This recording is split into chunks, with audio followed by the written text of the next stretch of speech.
9-шы сынып 4-ші тоқсан 2-ші БЖБ өсу және даму бөлімдері бойынша жиынтық бағалау. Бірінші тапсырма кестені толтыру. Ол жерде ұрпақ ана құрсағында болу кезеңі бізде термині жүктілік. Екінші, ана мен ұрық арасындағы қатынасты қамтамасыз ететін мүше, ол плацента.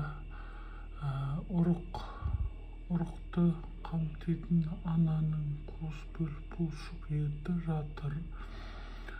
Әйел жыныс безі жұмыртқа жасушасы болып келеді. Келесі екінші тапсырма.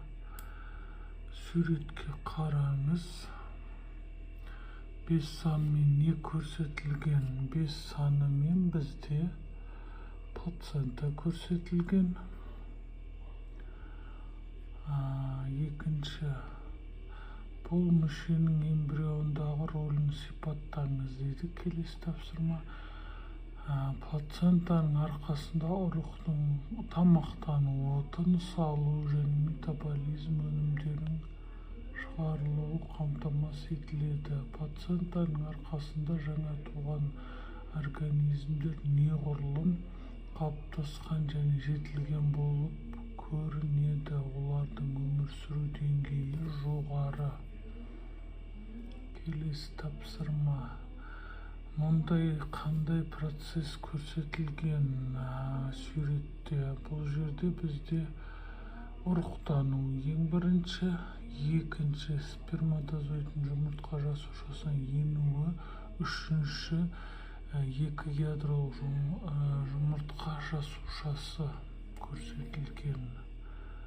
Келесі тапсырма. Бізде эмбриогенездің оң және теріс факторларын жазыңыз дейді. Оң факторы дұрыс тамақтану, салауатты ұзақ ұйқы, ашық ауада серуен, позитивті эмоциялар.